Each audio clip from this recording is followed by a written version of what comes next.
अणुव्रत school की online class में बच्चों आज मैं आपको कक्षा 5 के पर्यावरण अध्ययन विषय से संबंधित पहला पाठ रिश्तों की समझ का अध्ययन करवाऊंगी।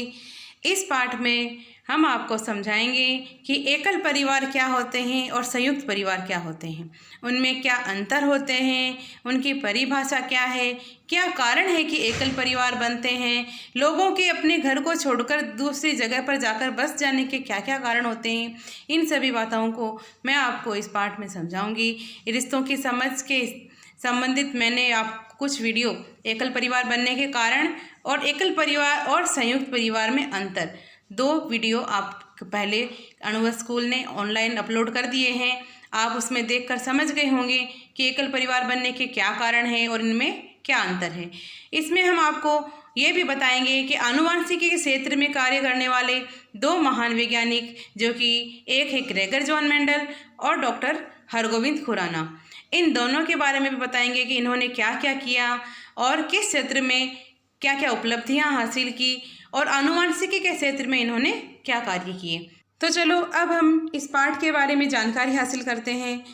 इसमें रिश्तों की समझ पाठ में संजना और सलमा नाम की दो लड़कियां स्कूल में साथ साथ पढ़ती थी। संजना एक दिन बहुत उदास थी। सलमा ने उससे पूछा, आज तुम इतनी उदास क्यों हो? संजना ने कहा, मेरी माँ की तबीयत खराब है। सलमा बोली, चिंता मत करो, मध्यांतर में हम साथ साथ बैठकर विस्तार से बात करेंगे, आंटी जल्दी ही ठीक हो जाए। मध्यांतर में बच्चों आप जानते हो मध्यांतर क्या होता है। जब हमारे स्कूल में लंच होता है, हाफ टाइम जिसमें हम नाश्ता पानी करते हैं, उसे मध्यांतर कहते हैं। उसी में इसमें सलमा और संजना की भी लंच हुई। तब उन्होंने उसके बारे में बातचीत की कि संजना की माँ की तबीयत खराब थी। तो सलमा ने पूछा, हाँ संजना अब बताओ माँ को क्या हुआ? संजना ने कहा, माँ को कल से तेज बुखार आ रहा है। अब माँ को बुखार आ रहा था इसीलिए संजना चिंतित थी। सलमा ने कहा, डॉक्टर को दिखाया? संजना ने कहा, हाँ डॉक्टर ने दवाइयाँ दी हैं, दादी जी व ताई जी माँ की देखभाल कर रही हैं। सलमा ने कहा, फिर क्यों चिंता कर रही हो, तुम्हारे परिवार में तो सब लोग हैं। संजना ने कहा, हाँ मेरा पूरा परिवार एक साथ रहता है, दादाजी दादी जी, ताऊ जी ताई जी, चाचा जी चाची जी और उनके बच्चे, हम सब साथ साथ रहते हैं। सलमा ने कहा, तुम बिल्कुल चिंता मत करो, तुम्हारे घर में सब मिलकर माँ की अच्छी तरह देखभाल कर रहे हैं।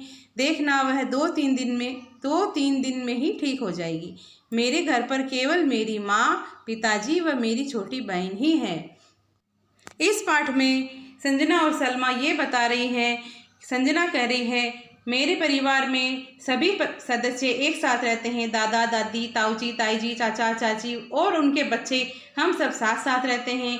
लेकिन सलमा ये कह रही है कि मेरा परिवार जो है उसमें केवल मेरी माँ, पिताजी और मेरी छोटी बहन ही हैं। तो बच्चों वह परिवार, ऐसा परिवार जिसमें केवल माता पिता और उनके बच्चे ही रहते हैं, तो वो होता है एकल परिवार। और ऐसा परिवार जिसमें दादा दादी, चाचा चाची, ताऊ जी ताई जी, मम्मी पापा और उन सभी के बच्चे एक साथ रहते हैं, उस परिवार को हम संयुक्त परिवार कहते हैं। संयुक्त परिवार और एकल परिवार, इन दोनों की मैंने आपको परिभाषा बताई है। अब मैं आपको बताऊंगी कि इन दोनों के बनने के क्या कारण हैं। अब संयुक्त परिवार तो हमेशा से बना हुआ ही होता है, शुरू में परिवार जो है संयुक्त परिवार ही होते हैं। एकल परिवार बनने के क्या कारण हैं? एकल परिवार, अब देखो कई लोग शिक्षा के कारण भी एकल परिवार बना लेते हैं, यानी कि गांव में यदि सुख सुविधाएं नहीं है और कोई ऊंची शिक्षा हासिल करने के लिए बाहर पढ़ने जाना चाहता है, कोई डॉक्टर बनना चाहता है, कोई इंजीनियर बनना चाहता है, तो वह गांव को छोड़कर बाहर जाकर बस जाते हैं, तो ऐसे एकल परिवार हो गए। दूसरा कारण है रोजगार की तलाश में। रोजगार की तलाश में यानी कि काम धंधा ढूंढने के लिए भी लोग अपने गांव को छोड़कर या एक जगह को छोड़कर दूसरी जगह पर जाते हैं, वहां अपने बीवी और बच्चों को साथ में ले जाते हैं, तो माता पिता उनके साथ नहीं जा पाते हैं। कुछ तो पुरानी जगह का मोह है, उसके कारण वो नहीं जा सकते, और कुछ जो है शहरों में छोटे मकान होते हैं, इसलिए वे एक साथ नहीं रह सकते, इस कारण भी एकल परिवार बन रहे हैं। एक और कारण है, वो है आर्थिक स्थिति अलग अलग होना। अब परिवार की आर्थिक आर्थिक स्थिति अलग अलग है, कोई कम कमा रहा है, कोई ज़्यादा कमा रहा है, तो आपस में सामंजस्य नहीं बैठता। यानी कि कम कमाने वाले को सभी तरह की सुख सुविधाएं मिल रही है, लेकिन अधिक कमाने वाला ज़्यादा कमा कर भी अपनी आर्थिक स्थिति को नहीं सुधार पा रहा है। इस वजह से भी एकल परिवार बन रहे हैं। और एक और कारण है कि विचारों का आपस में मेल नहीं खाना, लड़ाई झगड़े होना, तू मैं होना, इस वजह से अधिक परिवार ज़्यादा बड़े परिवार होता है। तो ये सब कारण तो होते, आपस में विचार मेल नहीं खाते हैं, इसलिए भी लोग एकल परिवार बना लेते हैं। शहरों में मकानों का छोटा होना भी एकल परिवार का कारण है, और विवाह संबंधों के कारण भी एकल परिवार बढ़ रहे हैं। विवाह संबंधों के कारण एकल परिवार कैसे बढ़ रहे हैं वो मैं आपको बता रही हूँ कि यदि किसी का विवाह है, कोई एक लड़की दूसरी संस्कृति से इस संस्कृति में, कोई अलग संस्कृति में आती है, अगर अलग परिवार में आती है और वह एक दूसरे में सामंजस्य नहीं मिला पाते या उनकी विचार आपस में नहीं मिलते हैं, इस कारण भी फिर वो लड़ाई झगड़ों से बचने के लिए एक दूसरे से अलग हो जाते हैं। वह पति पत्नी अपने बच्चों को लेकर दूसरी जगह जाकर बस जाते हैं। एकल परिवार बढ़ रहे हैं। अगला कारण है व्यक्तिगत स्वतंत्रता और आधुनिकता। लोग अपने आप की खुद की पर्सनल स्वतंत्रता चाहते हैं, यानी कि किसी का रोकना टोकना किसी को पसंद नहीं है, या कोई कुछ कह दे तो बर्दाश्त नहीं होता है, इस वजह से।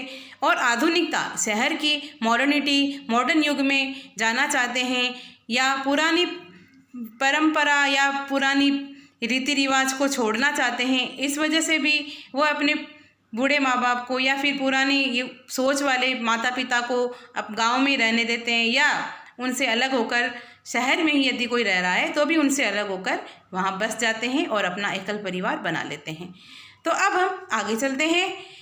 देखो ये सारणी है, इसमें लिखा है कि इस सारणी को कॉपी में बनाकर पूरी करना। आपको इस सारणी को कॉपी में बनाना है और फिर पूरा करना है। इसमें ये लिखा है, एक साइड परिवार के सदस्यों के नाम लिखने हैं और दूसरी साइड आपको लिखना है आपके साथ रहते हैं या कहीं और रहते हैं। अगर कहीं और रहते हैं तो उस स्थान का नाम बताना है। ये आपको अपने आप करना है कि ये दादाजी हैं जो आपके परिवार के सदस्य हैं। यदि आपके साथ रहते हैं तो उस हाँ लिख दो, और नहीं रहते हैं तो जिस जगह रहते हैं उस जगह का नाम लिख दो। ऐसे ही परिवार के सभी सदस्यों के बारे में बताना है, दादाजी, दादी जी, ताऊ जी, ताई जी, पिताजी, माताजी, चाचा जी और चाची जी। यदि ये आपके साथ रहते हैं तो ऐसे बता दो, और नहीं रहते हैं तो जिस जगह रहते हैं इस सारणी में आपको वो बताना है। ये सारणी आपको कॉपी में आज खुद बनानी है। इसके बाद अगला है टॉपिक, आपने पिछली कक्षा में एकल और संयुक्त परिवार के बारे में समझा। पिछली कक्षाओं में आपने समझ रखा है। इसके अलावा मैंने जो यहाँ आगे पहले वीडियो अपलोड कर रखे हैं आपकी क्लास में, उसमें भी आपने देखा होगा एकल परिवारों में बच्चों के पालन पोषण के लिए केवल माता पिता ही होते हैं, जबकि संयुक्त परिवार में सभी सहयोग करते हैं। जैसे आपने देखा कि संजना संयुक्त परिवार से थी तो उसकी दादी और ताई जी उसकी माँ की देखभाल कर रही थी, बीमार थी तो भी। लेकिन एकल परिवार में केवल माता पिता ही होते हैं बच्चों के लालन पोषण के लिए, पालन पोषण के लिए, और उसकी सभी ज़रूरतों की पूर्ति करने के लिए माता पिता ही होते हैं। जबकि संयुक्त परिवार में परिवार के सभी सदस्य मिलकर एक दूसरे की देखभाल करते हैं और एक दूसरे का सहयोग करते हैं, और सभी खर्चों में एक दूसरे सहयोग करते हैं। अब है पता कीजिए और लिखिए। इसमें कुछ प्रश्न हैं जो आपको अपने हिसाब से खुद ही लिखने, खुद ही पता करना है, आपको खुद लिखना है। मैं आपको उनके बारे में बता देती हूँ। पहला प्रश्न है, आपके पड़ोस में कौन कौन रहते हैं। अब आपके आस पड़ोस के एक दो घर के बारे में आपको इसमें बताना है कि कौन कौन रहता है, वो बता दीजिए। इनमें एकल परिवार कितने हैं वो भी बताना है कि एकल परिवार कितने हैं वो बता दो, है तो ठीक, नहीं तो ठीक। अब बताना है तीसरा प्रश्न, उनके घर में कितने कितने सदस्य रहते हैं। आपको उनके सदस्यों के बारे में बताना है। 2 परिवार चुन लेना, ज़्यादा नहीं। आप उसके बारे में खुद ही बता सकते हो कि कितने सदस्य हैं और एकल परिवार कितने हैं। उनके बीच काम का बंटवारा किस प्रकार होता है। यदि उनके परिवार में ज़्यादा सदस्य हैं, संयुक्त परिवार है, तो उनके बीच में काम का बंटवारा कैसे करा हुआ है वो भी आपको बताना है। पुरुषों के बीच में काम का बंटवारा किस प्रकार किया हुआ है और स्त्रियों के बीच में किस प्रकार किया हुआ है वो आपको खुद बताना। इन प्रश्नों के उत्तर आपको खुद देने हैं। इसके अलावा एक और प्रश्न है कि इसमें संयुक्त परिवार कितने हैं, वो भी आपको बताने हैं। यदि आपने 2-3 परिवार चुने हैं तो ऐसे बता दो, और यदि सारे आसपास के आपके जितने परिवार आपको उनकी जानकारी उसके बारे में बता दो कि संयुक्त परिवार कितने हैं और एकल परिवार कितने हैं। ठीक है, अब देखो अगला प्रश्न है, उसमें कितने कितने सदस्य रहते हैं, उन संयुक्त परिवार में कितने कितने सदस्य रहते हैं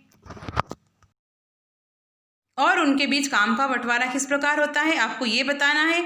अगला प्रश्न है, संजना का परिवार एकल परिवार होता तो उसकी माँ की देखभाल कौन कौन करता।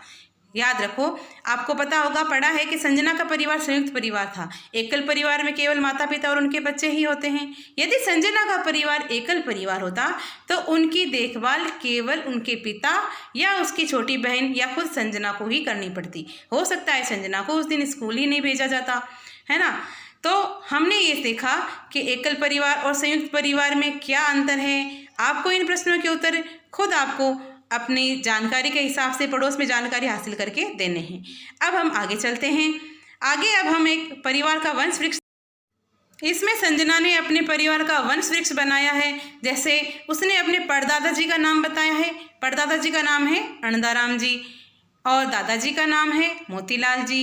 ऐसे ही उसके पिताजी का नाम है जगदीश जी और उसका खुद का नाम है संजना। अब उसने अपने ननिहाल के बारे में बताया है कि धापूबाई है जो उसकी पड़नानी जी थी, और नानी जी है जो कमला है, माताजी का नाम ऋतु है और वो खुद है संजना। ये पीढ़ी दर पीढ़ी उसने अपनी पीढ़ियों के बारे में बताया है। ऐसे ही आपको भी सोचना है, आपके पिताजी का नाम, फिर उनके पिताजी का नाम, फिर उनके पिताजी का नाम, और मम्मी के परिवार में अपनी माँ का नाम, माँ की माँ का नाम, उनकी माँ का नाम, ऐसे आपको देखना है। अब आप भी अपने परिवार के पिता व माता दोनों के सदस्यों की सहायता से वंश वृक्ष बनाइए। पिताजी का अलग और माताजी का अलग, ऐसे वंश वृक्ष बनाना है। इसके बाद में सलमा घर आकर पिताजी से पूछती है कि हमारे दादा दादी चाचा चाची हमारे साथ क्यों नहीं रहते। पिताजी, अपना पूरा परिवार इतना दूर शहर में क्यों आ गया? क्या हम अपने गांव में रहकर साथ साथ कार्य नहीं कर सकते हैं? अब देखो, संजना के परिवार के बारे में सुना तो सलमा को भी लगा कि काश मेरा भी संयुक्त परिवार होता तो हम भी सब एक साथ रहते। अब सोचिए और बताइए। अब देखो, प्रश्न हमें सोचना है, फिर समझना है कि सलमा के पिताजी ने उसे क्या उत्तर दिया होगा। सलमा के पिताजी ने यही कारण बताया होगा कि मैंने आपको जो बताए थे कि एकल परिवार बनने के क्या क्या कारण हैं, रोजगार की तलाश में, शिक्षा के लिए, उच्च शिक्षा के लिए, या विवाह संबंधों के कारण।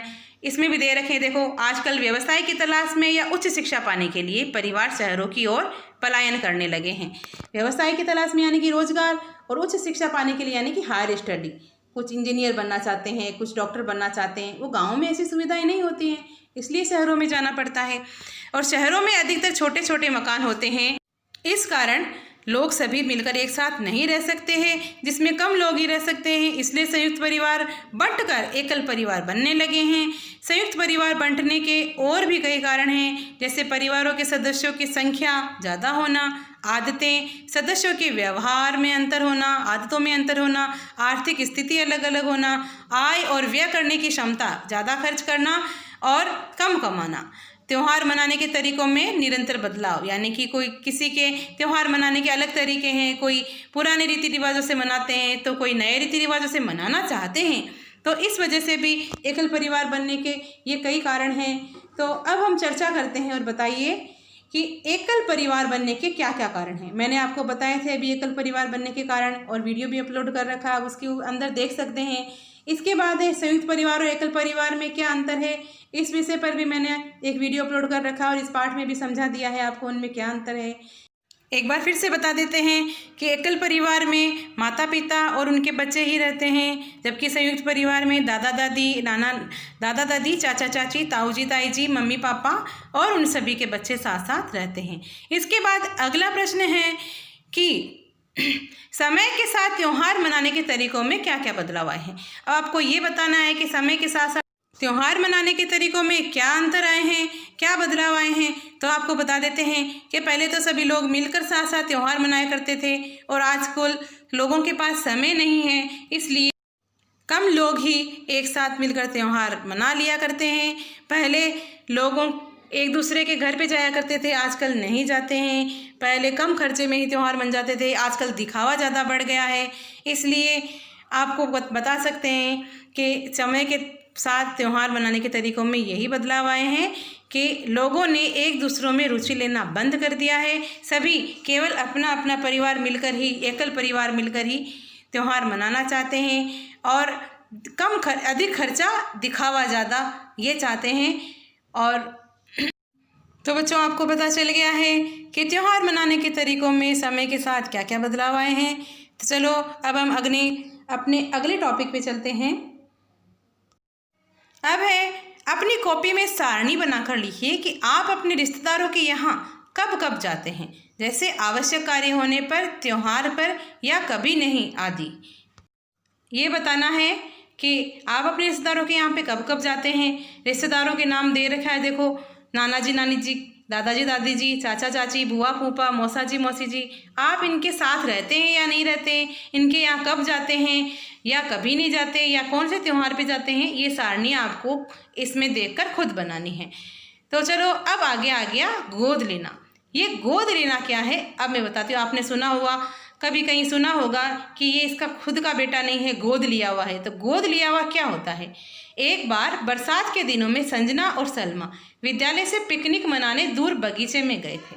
बगीचे में अन्य साथियों के साथ खेल कूद व खाने पीने का आनंद लिया। बगीचे में बैठकर खाना खाते हुए कक्षा के ही मोहन ने योगी से पूछा, तुम अपने साथ किसको लेकर आए हो? योगी ने कहा, यह मेरी छोटी बहन है। मोहन ने पूछा, यह पहले तो कभी तुम्हारे साथ नहीं दिखाई दी, अचानक कहाँ से आ गई? तो योगी ने कहा, यह हमारे घर में नई आई है, इसे मेरे माताजी व पिताजी ने गोद लिया है। जैसे मैं अपने माता पिता का लड़का हूँ, वैसे ही यह भी मेरे माता पिता की लड़की है। इस तरह से यह मेरी बहन हुई। यह मुझे बहुत अच्छी लगती है, मेरे साथ साथ घूमती है और मेरी नकल भी करती रहती है। तो बच्चों, ये उसकी बहन थी जो गोद ली हुई थी। आपने भी सुना होगा कभी गोद लिया हुआ। अब ध्यान से सुनो, गोद लिया हुआ क्या होता है। ये जो नीली लाइन दिख रही है, इसमें देखो, किसी रिश्तेदार या अन्य के बच्चे को कानूनी संरक्षण प्रदान करना, कानूनन गोद लेना ही गोद लेना कहलाता है। कानूनी कागज बनवाओ, फिर उसको गोद ले लेते हैं कि मुझे ये बच्चा पसंद है और मैं इसे कानूनन संरक्षण प्रदान करता हूँ, आज से यही मेरा अपने बच्चे के जैसा होगा, तो इसे गोद लेना कहते हैं। अब सोचिए और बताइए, यदि आप एकल परिवार में रह रहे हैं और आपकी माँ 2-3 दिन के लिए बाहर चली जाती, तो आपको कैसा महसूस होता है? आप ध्यान से सोचो कि एकल परिवार में रह रहे, उसमें तो केवल मम्मी पापा ही रहते हैं। अब मम्मी ही बाहर चली जाएगी तो आपको कैसा लगेगा? आप वहाँ हो, मम्मी नहीं। एक तो हमारी दिनचर्या में फ़र्क आ जाएगा, पापा को खाना बनाना पड़ेगा, स्कूल भेजना पड़ेगा सारी, और हमारी सभी ज़रूरतों की पूर्ति जो मम्मी किया करती है वो पापा नहीं कर सकते। एक तो ये फ़र्क पड़ जाएगा। उसके बाद जो है कि जिन बच्चों के माता पिता नहीं होते हैं, उनकी देखभाल के लिए सरकार द्वारा संचालित विद्यालय, आश्रम, छात्रावास के बारे में चर्चा करना है। तो वो होते हैं अनाथालय। जिन बच्चों के माता पिता नहीं होते हैं, उनके अनाथ आश्रम में वो रहते हैं, और उनके अनाथ स्कूल भी होते हैं, वो ऐसे छात्रावास भी होते हैं जहाँ पे उनके अध्ययन का कार्य करवाया जाता है। तो अब हम अगले टॉपिक पे चलते हैं। अगला टॉपिक है हमारा कौन किसके जैसा, यानी कि कौन है किसके जैसा है। आपके परिवार के सदस्य कौन किसके जैसे लगते हैं, ये इसमें। संजना और उसकी बहन पिंकी अपनी माँ के साथ मामा की शादी में गई। वहाँ उनकी मौसी जी भी आ गई। उसकी गोद में एक छोटी सी बिटिया थी। माँ की गोदी में मौसी की गोद में छोटी सी बच्ची थी। माँ देखो, ये कितनी सुंदर है। अरे देखो देखो, इसकी नाक तो नानी जैसी है, आंखें जो है चाचा जी जैसी हैं, गोरा रंग दादाजी के जैसा है, और इसके भाई के चेहरे का रंग तो हल्का सांवला है। तो आपको ये पता है कि आपने घर में भी कहीं सुना होगा कि इसकी आंखें तो दादाजी जैसी लगती है, नाक जो है माँ जैसी है, और चेहरा जो है ये मामा जी के जैसा है। तो बच्चों, हमें जो है अपने ये चेहरे के रूप, रंग, आंखें, नाक, कान, ये अपने नाना नानी, दादा दादी, मामा जी और चाचा जी, इनसे ही प्राप्त होते हैं, मम्मी पापा से भी प्राप्त होते हैं। अब पता कीजिए और लिखिए कि आपके कौन कौन से शारीरिक लक्षण आपके परिवार के किस सदस्य से मिलते हैं। ये आपको अपनी कॉपी में एक सारणी बनानी है। एक साइड लक्षण लिखना है, दूसरी साइड लिखना है किसके जैसे। इसमें लिखना आपको आपके शरीर के कौन से अंग आपके परिवार में किसके जैसे हैं। अब चेहरा किसके जैसा है, मम्मी के जैसा है, पापा के जैसा है, दादा के जैसा है या चाचा के जैसा है। आँखें किसके जैसी हैं, नाक किसके जैसा है, और ये बाल किसके जैसे। देखो, हमारे शरीर के सभी जो अंग होते हैं ये हमारे परिवार के सदस्यों के ही पीढ़ी दर पीढ़ी हमें मिलते रहते हैं। इसे वंशानुगत लक्षण कहते हैं। अब आंखें, चेहरा, नाक, बाल, कान और रंग ये हमारे किसके जैसे हैं, आपको एक सारणी बनाकर इसमें लिखना है। इसके बाद हम आते हैं अपने अगले टॉपिक पे, जो है कि आनुवांशिकता का वंशानुगत लक्षण ये कहाँ से आए, इसके बारे में इसमें बताएंगे कि संजना ने अपनी माँ से पूछा, माँ, मेरी कक्षा में अंजलि बाएं हाथ से लिखती है, लेकिन उसकी लिखावट बहुत सुंदर है। इसके लिए उसे इनाम भी दिया गया है। मैंने उससे पूछा कि तुम दाएं हाथ से ही क्यों लिखती हो, बाएं हाथ से क्यों नहीं लिखती। तब हम सब तो दाएं हाथ से लिखते हैं। उसने कहा, मैं सभी कार्य बाएं हाथ से ही करती हूँ। मैंने दाएं हाथ से लिखने का प्रयास किया पर लिख नहीं पाती, क्योंकि उसे ये गुण भी किसी परिवार के सदस्य से मिला है।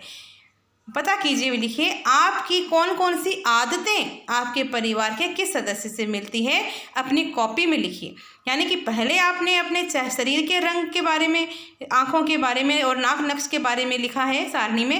अब आपको सारणी बनाकर ये लिखना है कि आपकी कौन सी आदतें आपके परिवार के किस सदस्य से मिलती है। बात करना किस जैसा है, चलना किसके जैसा है, उठना बैठना किसके जैसा है, कौन कौन सी आदतें परिवार के किस सदस्य से मिलती है, आपको ये लिखना है। बच्चों के लक्षण अपने माता पिता, दादा दादी, नाना नानी के लक्षणों से मिलते हैं।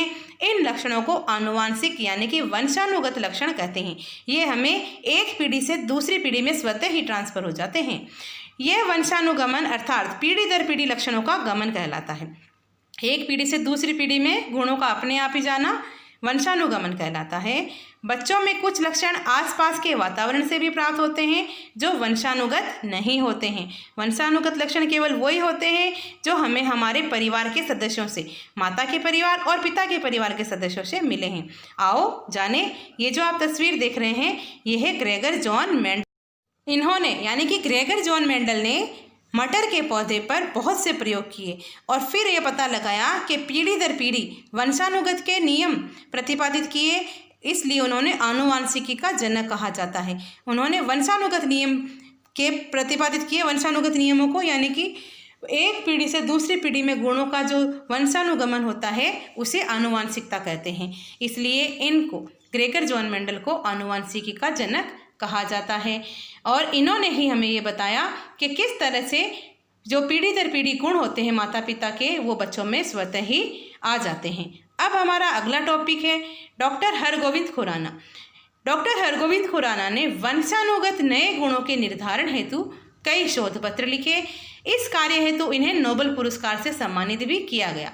इन्होंने वंशानुगत के नए गुण निर्धारित किए और नए नियम बनाए, इसलिए इन्हें नोबेल पुरस्कार भी मिले।